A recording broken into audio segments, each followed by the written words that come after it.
Hello dear students, आज हम पढ़ेंगे reflexive pronouns and emphatic pronounce.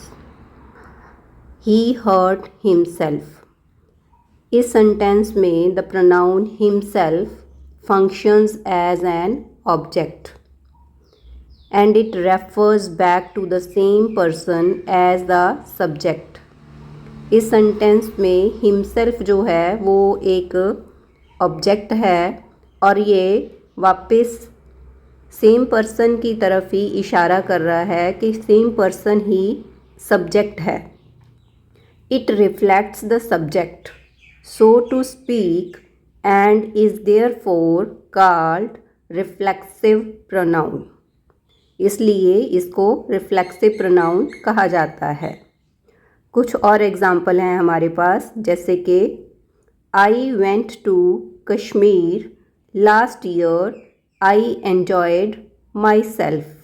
मैं पिछले साल कश्मीर गया, मैंने बहुत एन्जॉय किया। We enjoyed our selves at the theatre.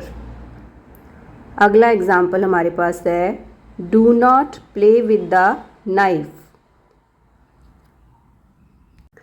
अगला एग्जाम्पल हमारे पास है do not play with the knife, you will hurt your self. चाकू से मत खेलो, आप अपने आप को हर्ट कर लोगे।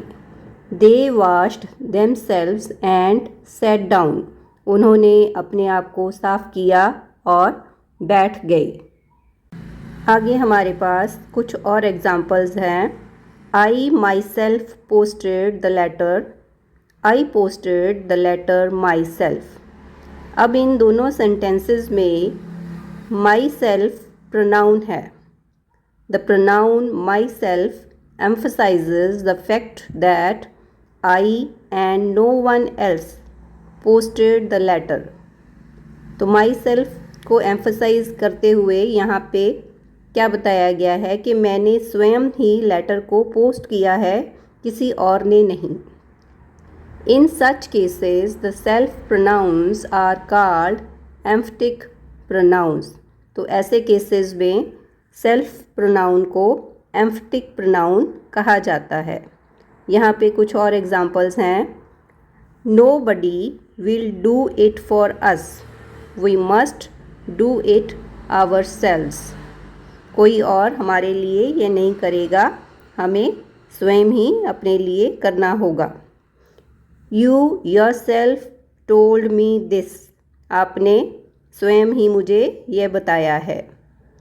They themselves admitted their mistake। उन्होंने स्वयं ही अपनी मिस्टेक को एडमिट किया है।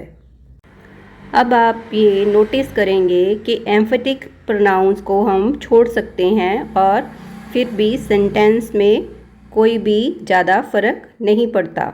For example, notice that the emphatic pronouns can be left out. उनको छोड़ा जा सकता है and the sentence will still make sense. और सेंटेंस की सेंस जो है वो अभी भी क्लियर होगी। The emphatic pronouns only emphasise और make stronger what is said. Emphatic pronouns जो होते हैं वो कही गई बात को ही एम्फसाइज करते हैं और उसी को और ज़्यादा स्ट्रॉन्गर तरीके से कहते हैं। Reflexive and emphatic pronouns are the same in form but their uses are different. Reflexive और एम्फेटिक प्रोनाउन जो हैं वो फॉर्म में एक जैसे ही होते हैं, परंतु उनका इस्तेमाल अलग अलग होता है। The following table shows the different forms of reflexive और emphatic pronouns। तो नीचे एक टेबल बना हुआ है।